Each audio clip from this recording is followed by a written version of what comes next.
Plenamente Maria, orgulhosamente mulher, está dando continuidade hoje aos nossos programas sobre a China. E nós vamos falar sobre a nossa estadia em Xi'an. Na China, eu já falei isso aqui no programa, eles têm uma brincadeira que eles dizem que Xi'an é a cidade do passado, Beijing a cidade do presente e Xangai a cidade do futuro. Então nós vamos saber hoje por que dessa classificação de Xi'an. E para me ajudar a explicar e mostrar tudo isso, eu estou aqui novamente com a Sal, a minha amiga chinesa, que nos levou para a China e agora está me ajudando a passar para vocês um pouco do conhecimento que nós tivemos nessa viagem, porque tudo é impossível, né, Sal? Tudo bem? Não, é tanta coisa, né? Muita coisa. Tá. Então, hoje vamos falar a cidade que, como você falou, que significa o passado da China, apesar de que Xi'an, hoje em dia, é uma cidade super moderna, mas que guarda em si... Mas conserva muito bem a história e as tradições, os valores. Tem, né? Ela tem. Então, a Xi'an é uma cidade que fica no coração, assim, o mapa da China é assim, ó. Xi'an fica no coração da China. É uma cidade super importante na história chinesa. E podemos dizer uma cidade grande também, apesar de que ela não é tão grande como Beijing, Shanghai, mas ela tem, acho que 8 milhões de habitantes. Para o Brasil é uma cidade gigantesca já, né? Sim. Então, podemos falar que é uma cidade muito grande também. Então, e ela foi a primeira capital também, né? Sim, ela foi a primeira capital da China, da primeira dinastia chinesa, se chama dinastia Qin. E também foi a primeira capital da China unificada, porque antigamente a China era dividida em países pequenos, né, muitos países pequenos. Então, o primeiro imperador, Qin Shi Huang, conseguiu unificar a China e estabeleceu a capital em Xi'an. E ele também uniformizou o sistema de pesos, medidas, que mais? Caligrafia, escrita, quer dizer, né? O idioma. Então, a China... que era o mandarim. Que era mandarim. A falar era totalmente diferente, né? A escrita também era diferente. Então, ele conseguiu uniformizar a escrita. Então, ele foi o imperador muito importante, porque até a muralha ele começou a unificar, né? Ele que começou a construir. Então, outra coisa importante que ele deixou para nós, que é o exército de terracota. Pois é. Esse é a história interessante. Poucos vestígios que a gente consegue ver da época dele, mas foi muito interessante. Ele foi muito supersticioso, né? Ele mandou construir um exército de terracota para proteger a tumba dele. Isso também é muito da crença que se tinha na época, né, Sal? Sim. Porque ele como imperador, ele tinha um exército humano. Sim. E ele acreditava que quando ele morresse, ele precisaria também de proteção. Sim. Então ele mandou construir um exército de terracota, como ele tinha o exército humano. Sim. Tanto que no exército de terracota, a gente olha, cada um tem a sua fisionomia, né? Sim, cada estátua tem suas feições únicas. Suas características próprias, né? Inteiro. E o exército é formado de infantaria, de carruagens, e tinha oficiais, tinha arqueiros, tem todas as armas. Era o exército em terracota. Sim. Né? Porque ele acreditava que daí, como ele estava protegido em vida, ele estaria protegido após a morte. E isso, gente, é uma coisa colossal.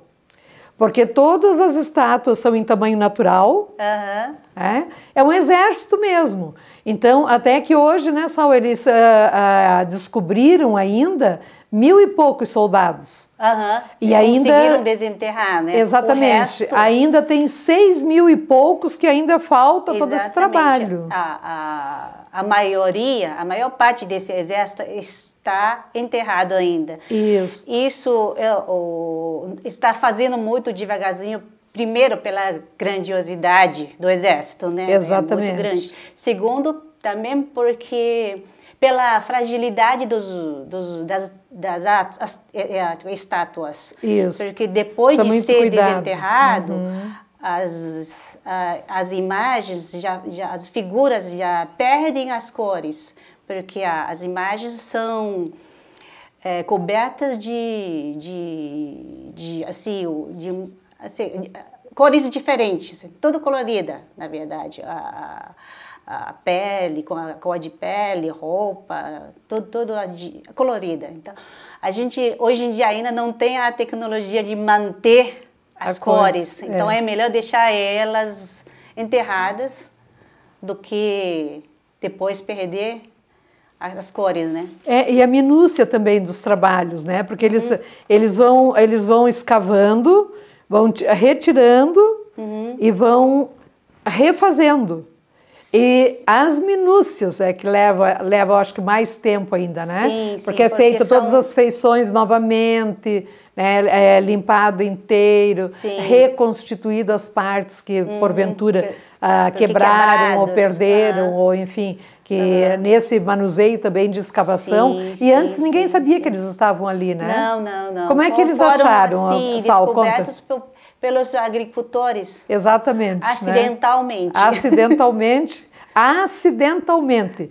Um agricultor bateu num e daí chamou as autoridades para ver, e além deste foram achando mais e mais e mais e não pararam até agora, né? Inclusive existe a previsão de que eles terminarão o trabalho em 2050. Nossa!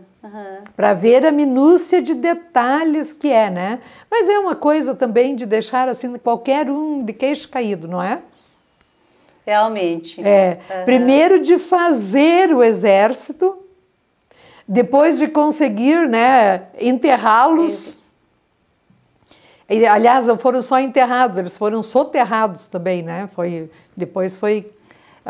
por causa da... Exatamente, guerra, tremores, né? Enfim, todos os tipos de coisas aconteceram ali, né? Então, eles ficaram soterrados também. E agora, todo o trabalho de desenterrar, né? Tirá-los de lá, levar para análise, estudar as características, porque desde os sapatos, né, Sal? Sim. Eles tem o nome do sapateiro que fez o sapato de cada um.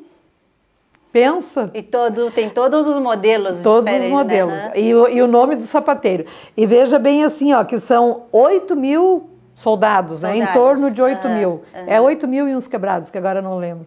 Mas assim, cada um com a sua vestimenta, cada um com o seu sapato, cada um com as suas armas, cada um com as suas divisas, né, militares. Com suas expressões. Exatamente, as expressões do rosto, das mãos, a altura, tronco, enfim.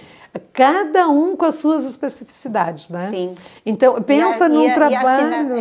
assinado pelo artesanato. Exatamente. Né? Cada artesão assinou o que fez. Você fez a roupa, assinou a roupa. Sim. Você fez o calçado, assinou o calçado. Cada artesão assinou aquele lote que fez.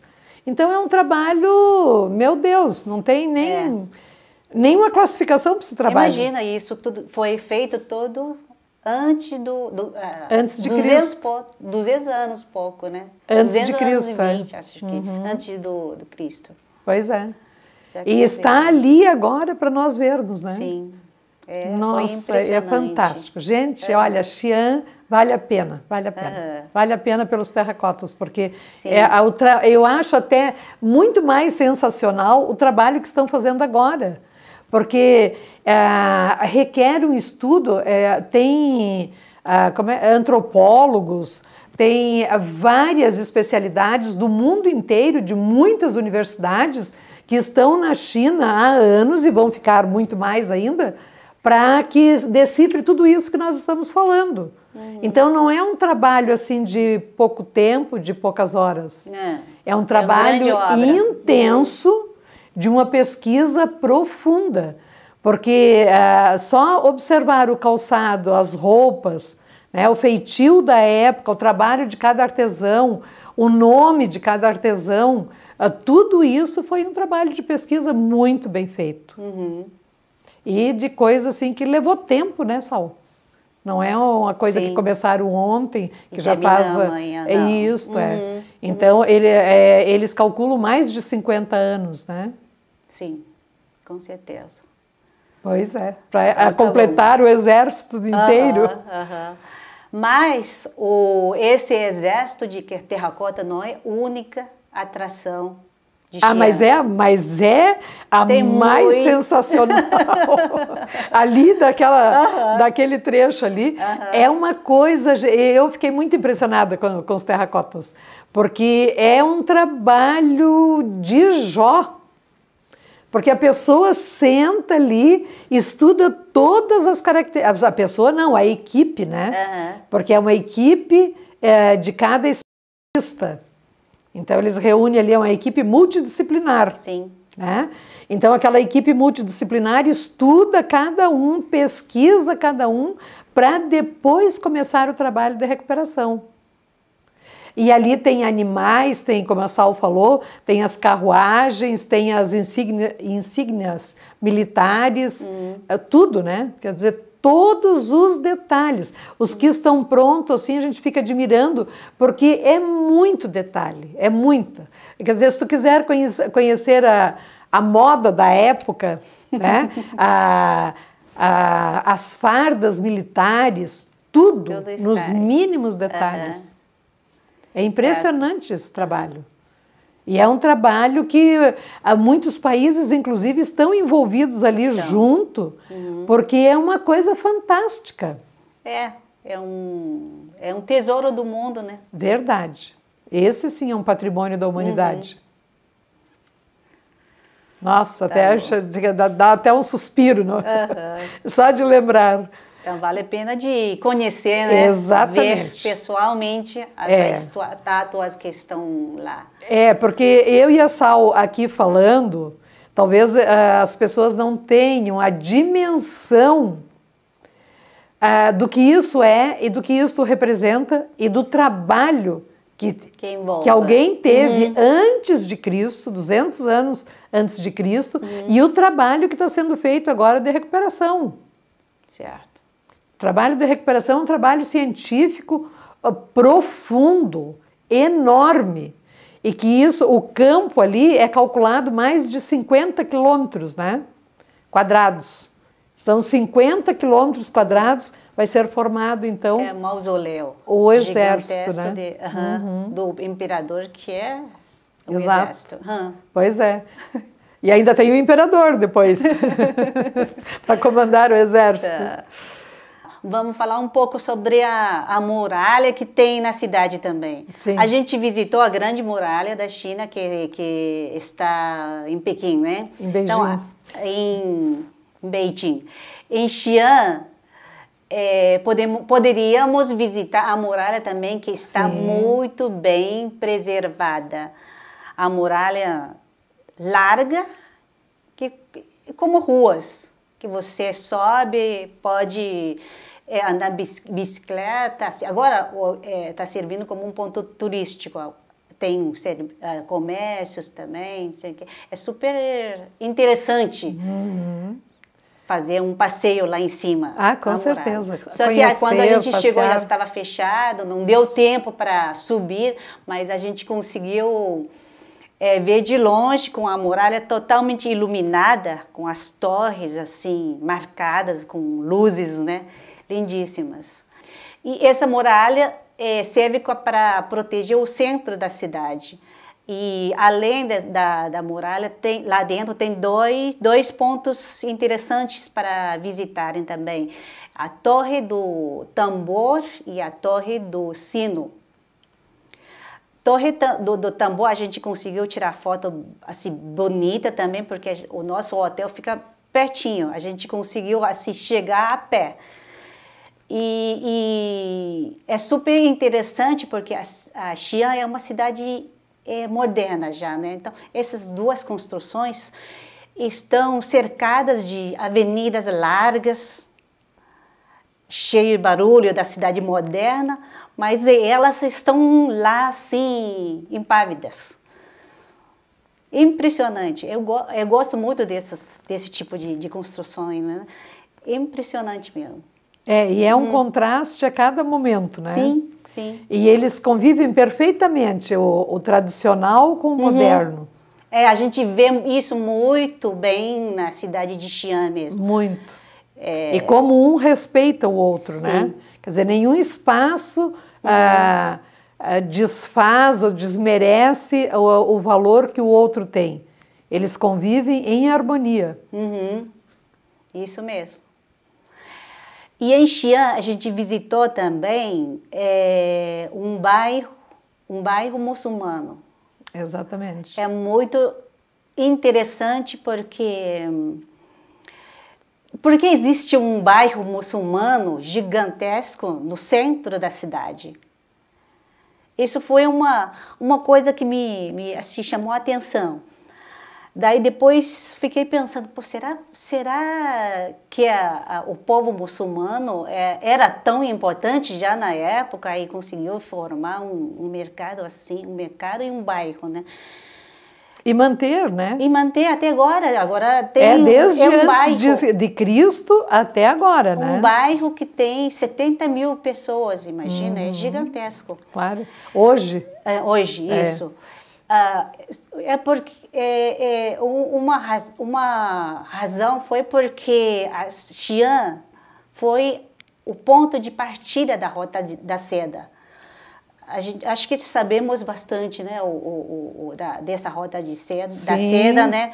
Foi um percurso que mede, acho que mais de 6 mil quilômetros. Feito pelos navegantes que iam descobrir novas terras, né? E faziam o mercado marítimo. Mas essa foi de terra, que ligava a China com o Império Romano.